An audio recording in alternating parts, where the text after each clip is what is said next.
쇠순물에 담근 손끝에서 전해져 오는 찬기에서 겨울 오는 소리를 듣습니다. 어느 시인도 11월을 제목으로 노래하진 않지만 그러나 이 11월 어느 날인가 김동완 씨는 전방 접근산 화학산이 영하 1~20도까지 떨어지겠다는 예보를 핥아이고 서유석 씨는 자가용 월동 준비를 당부하겠죠. 요즘 우리들의 겨울은 그렇게 백화점에 진열된 온풍기처럼 오곤 하지만 불과 한 세대 전 그때의 겨울은 이미 여름이 끝나면서 시작되곤 했었죠.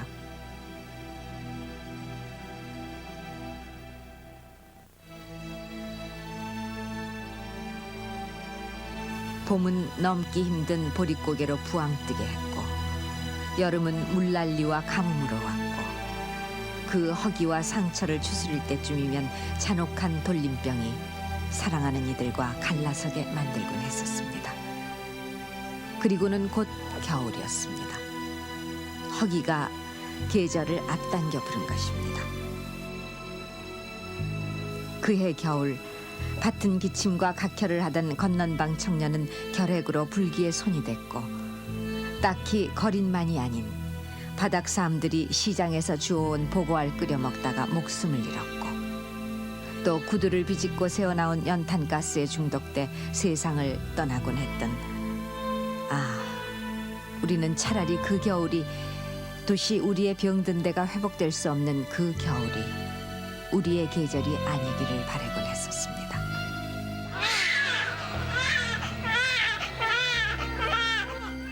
오늘 저렇게 건강한 울음으로 태어나는 새 생명들은 생명이란 언제나 어디서나 진실이며 축복임을 알게 합니다.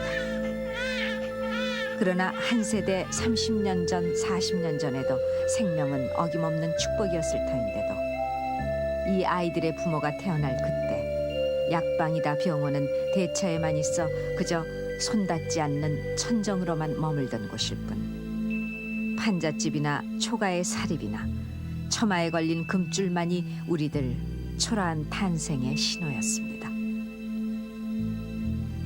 병치레 끝에 죽는 목숨이 많아 태어나서 1~2년 늦게 호적에 올라 그래서 지금더러 40~50대들의 실제 나이와 호적 나이를 틀리게 만들었던 삶들. 감기란 그저 찬바람 끝에 열기로 대수롭지 않은 병이었고 목욕하기가 그처럼 힘들어서 몸과 머리에 인이 석회가 떨쳐져 나갈 날이 없고 DDT를 파리약 뿜듯이 몸 안으로 뿌리며 얼어터진 손등에 다이아진 가루를 발라 상처를 아물게 했던 그때 호열장이 장질부산이 하는 전염병에다 결핵, 기생충까지 그 척박했던 우리 삶을 갈가대던 그때 그리고 한약 분쟁의 끝이 아직도 보이지 않는 오늘 횃배 앓던 우리들 야윈배를 쓸어주던 어머니의 까실까실했던 그 약손만이 이 밤 그리움으로 떠오릅니다. 그때를 아십니까?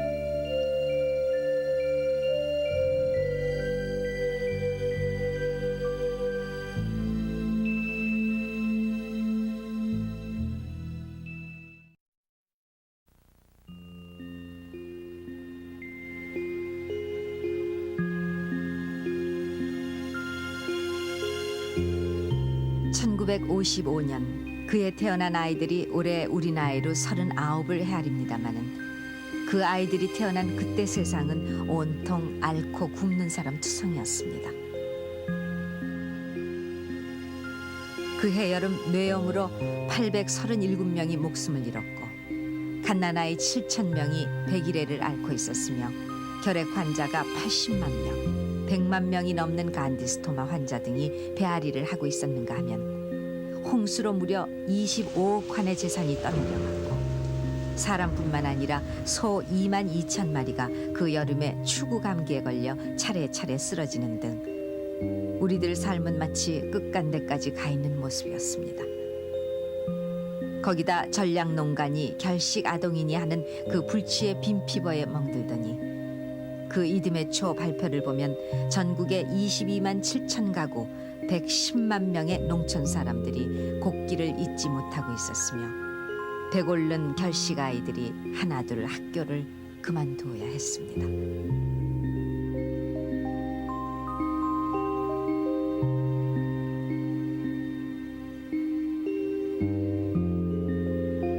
무어 먹을 것 있었다고 그때 우리는 툭하면 체하고 배앓이도 심하게 했습니다. 가을거지가 끝나고 남해는 품앗이 품으로 혹은 실려가는 장리쌀 몇 대를 축내지은 쌀밥을 정신없이 먹다 보면 자기 난다 천천히 먹어라 하던 어머니 걱정 그대로 우리는 어김없이 배탈을 앓았죠. 그러면 어머니는 바늘을 들어 몇 번이고 머리에 문지른 뒤 우리 엄지 손톱 밑을 닦고 그도 안 되면 개떡 쪄먹을 때 부풀리던 소다가루를 구해와 먹이고 까칠해진 손바닥으로 그 약손으로 우리 배를 언제고까지 쓸어주었죠. 바늘뜸과 소다가루 그리고 어머니의 약손 그것들이 우리의 배앓이 약이었습니다. 배 아프면 배가 아파서 그냥 못 견디면 아가 어떻게 배가 아프냐 그러면 할머니 손은 약손이요 엄마 손은 약손이요 그러면서 이렇게 쓰다듬어 주고 사사 쓰다듬으면 포근하게 잠이 들어서 또 자. 나도 그랬어. 나도 자식들 길자고 엄마가 손이 얘기요 그런 게 가만히 쓰다듬으면 낫지 이제 괜찮지 그러면 포근하게 잠들어 자는 수도 있고 또 애들이 몸이 뛰어서 전기가 난다든지 하면은 그냥 느닷없이 침 넣는 이도 없고 그러면 엄마가 그냥 채를 얼굴에다 덮어놓고는 그냥 오줌을 싸면은 그는 뻘떡뻘떡 엄마 오줌을 먹으면서 그냥 어떻게 꺽꺽하면서 깨내서 나선 수도 있고 옛날에는 그렇게 했지요.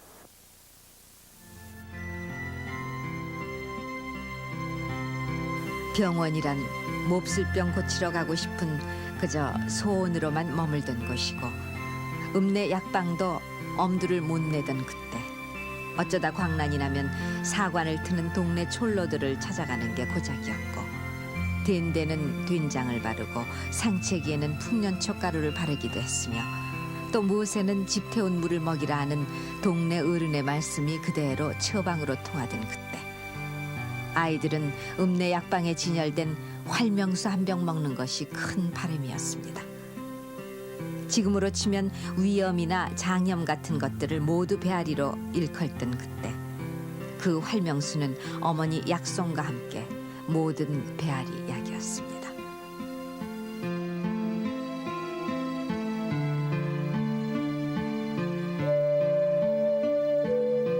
그때 또 아이들을 괴롭힌 것은 종기였습니다.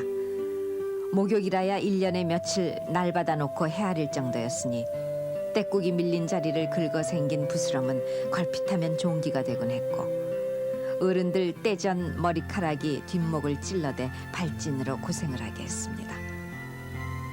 그러면 교고약이니 이명내 고약이니 해서 고름 빼는 노란 심이 박힌 시커먼 고약을 성냥불에 녹여 붙이고 다녔는데 이 고약들은 골문대는 더 없는 특효약이었습니다.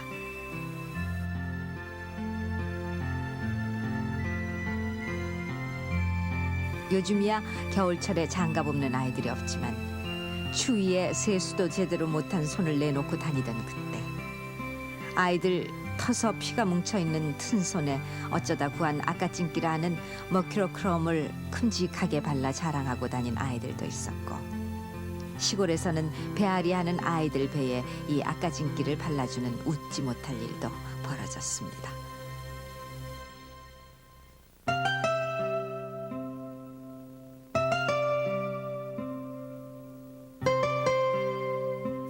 (1955년) 서울 근교의 모습입니다.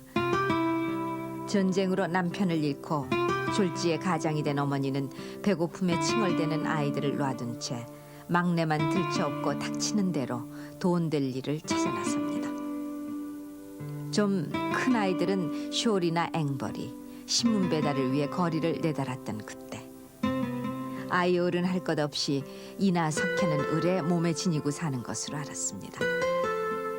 속옷을 벗어 털며 엄지손톱을 모아 소리내며 이를 잡았고 빈대 잡기 위해 초가상칸 태울 수 없다는 유석 조병옥의 그 유명한 정치어록까지 만들었던 빈대도 그 무렵 야윈 삶을 더 여유있게 했었죠.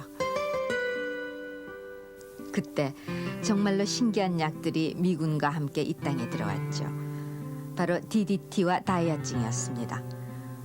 원래 살충제로 쓰레기 주변에 뿌려지던 DDT는 이가 끓던 우리 몸에 파리약 뿌려지듯 뿜어졌습니다.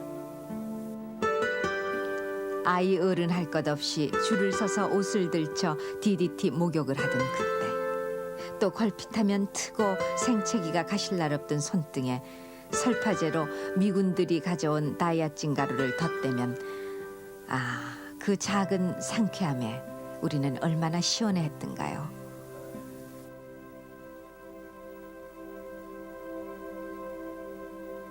DDT 다이아증이 만병통치약으로 이름값을 한껏 올리던 그때, 멀리서 약장수의 북소리가 들려오면 마을은 한마당 축제처럼 소란해집니다.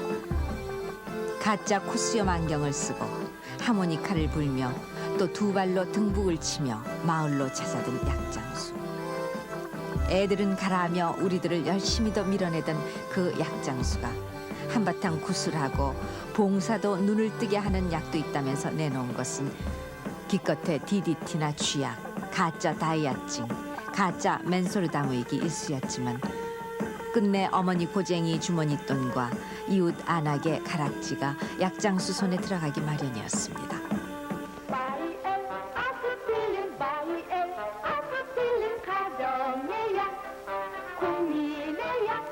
감기 몸살 두통엔 독일의 감기약 바이엘 아스피린을 복용하면 10분 내에 그 효과가 나타납니다.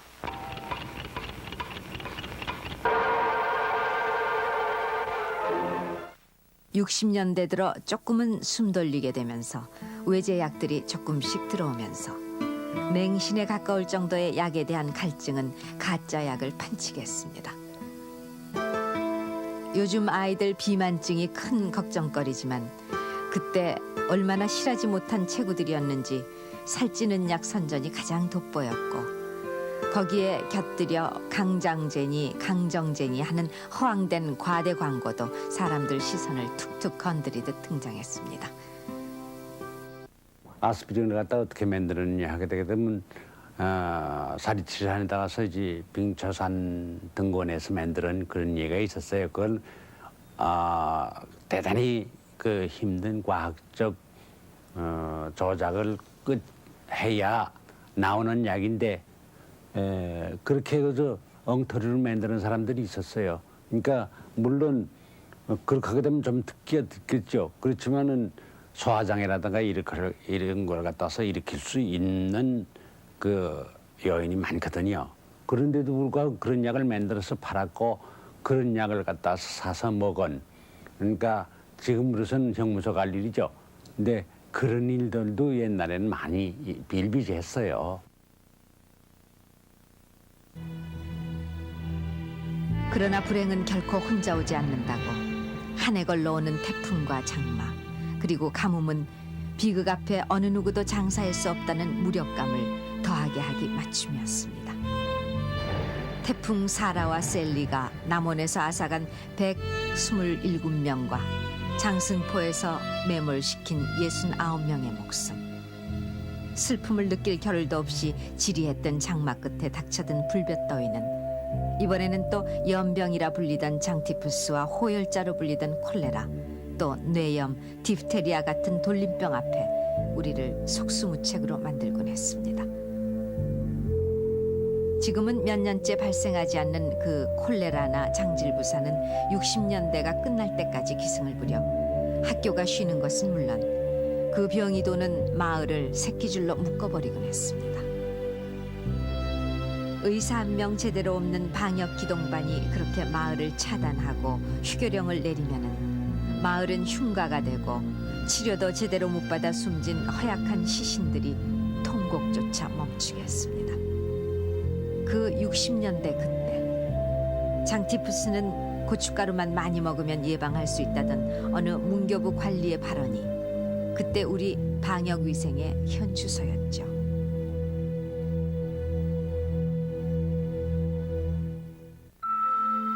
병원이래야 큰 도시나 읍에 하나 있을까 말까 했던 그때 전염병 환자뿐 아니라 다른 급한 환자가 생겨도 입원할 데가 없어 병상이라는 말 자체가 호화스럽게 느껴지던 그때 의사들은 왕진 가방을 챙겨 몇십 리 산길, 그 밤길 왕진을 나가야 했습니다. 그런가 하면 폭풍이 불어 백길마저 끊긴 낙도의 교사가 지병으로 쓰러져 치료 한번 받아보지 못하고 숨진 원통한 죽음을 지켜봐야 했던 미망이는 낙도 학교에 구급약 한 알이라도 있었으면 하고 눈물로 호소하던 것도 불과 30년 전을 넘어서기 전의 일이었습니다. 60년대에 우리 간호사들이 전부 서독으로 취업을 나갔어요. 그때 간호사가 없으니까는 뭐 하나 나갈까가 그냥 발발 떠오는 거죠. 그때 당시 보건소의 구조도 형편없이 지저분하고 적고 초라하고 그랬었는데 지금은 그런 보건소가 전국에서도 없을 거예요. 그것이 서울시의 보건소였는데 그때 이제 환자들이 찾아올 적이면은 그것도 두려워가지고 저 서울에 있는 사람들이 어떻게 저럴까 할 정도로 참 좀 안 된 생각이 들 때였어요. 그러고 이제 독다시 했는 데를 들어올 적에는 신발 벗고 들어올 적에는 아주 참 민망스러워서 신을 신기고.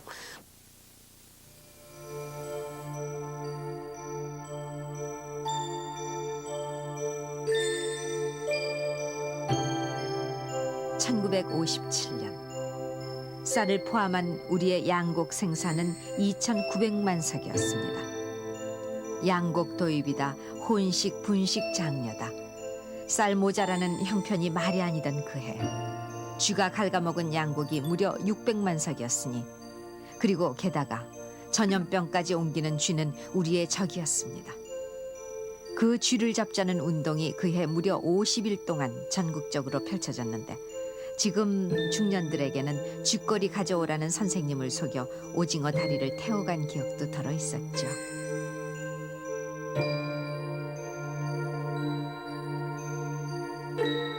선생님을 속였던 기억이 또 있지요.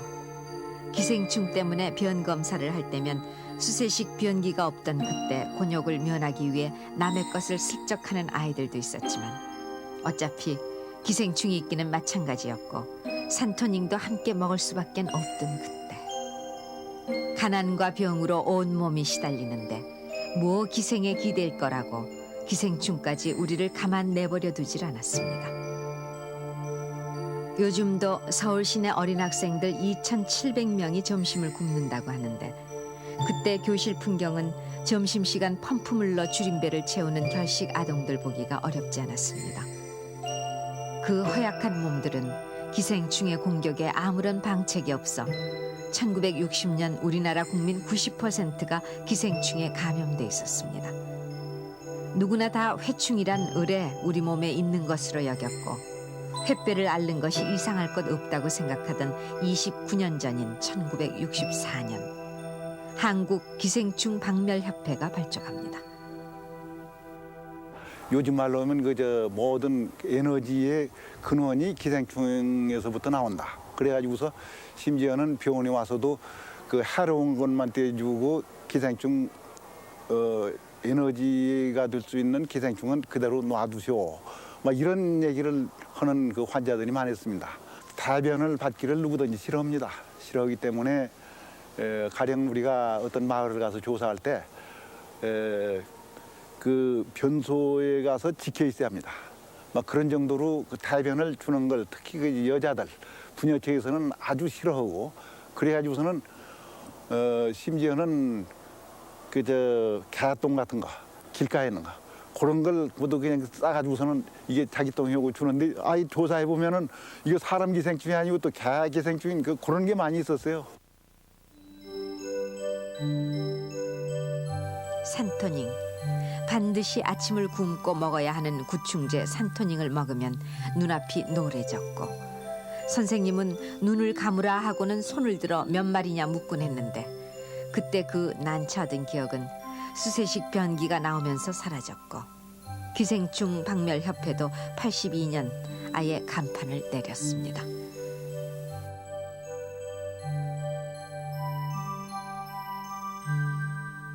파스 하이드라치드라는 약 이름을 기억하시는지요?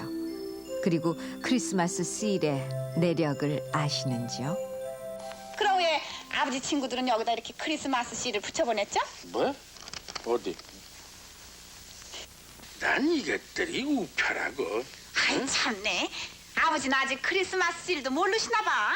아니 듣던 이름이긴 한데 이거 왜들 붙이지? 아 장난 들어놓으려고 붙이지 왜 붙이긴 왜 붙여요?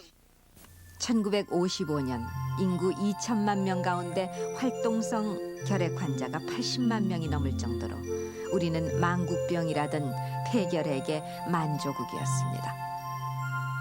마산 앞바다의 결핵 요양원, 적십자사에서 무료로 나눠주던 결핵약 파스, 차량이 없어 우마차에 엑선 장비를 싣고 다니던 이동 검진반이 등장한 것이 56년.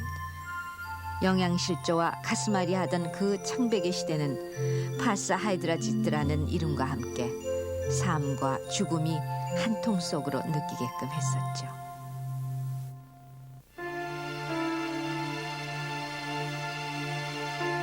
요즘 휴지통이나 색연필이니 표주박이니 하는 신문과 신란에 자주 등장하는 생모를 찾습니다라는 사연도 그 시대의 산물입니다. 낳기는 낳았지만 키울 힘이 붙여 남의 집 앞에 쪽지 한 장과 함께 아이를 놓고 가거나 시장 길목 어디에서 아이의 손을 슬며시 놓고 사라져야 했던 그때 1963년 통계로는 서울시립영화원에 들어온 기아만도 1712명이나 됐습니다. 그 1700의 어린 수잔 브링크들, 그들이 남의 손, 남의 나라에서 건강하게 자라 다시 생모를 찾는 슬픈 사연으로 돌아들어온 것입니다.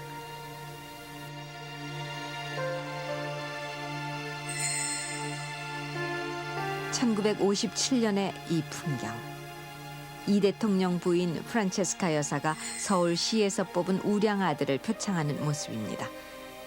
그때 우리나라 영아 사망률이 8%나 됐으니 살아남는 것이 선택으로 느껴졌겠지만 그 가운데서도 우량아로 큰다는 것은 그 아이들이 비만화 걱정을 하는 요즘 아이들 부모들이 됐으니 세월이 만든 조화일까요?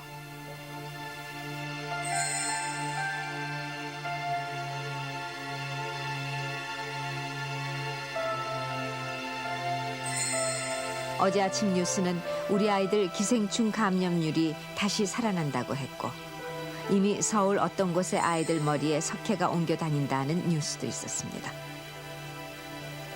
그러나 100% 의료 보장에 병원은 1차, 2차, 3차 진료기관으로까지 분류될 정도로 늘어나고 있고 호열자니 장질부사가 낯선 병이 됐고 스트레스니 성인병이니 심지어 배꺼질라 뛰지 말라던 그때 아이들 당뇨병까지 가장 큰 걱정으로 등장하고 그리고 낙인 같은 자신의 어깨 우두 자욱이 부끄러워 아이들 발바닥에 우두를 맞히는 영악함이 괜찮아 보이는 오늘.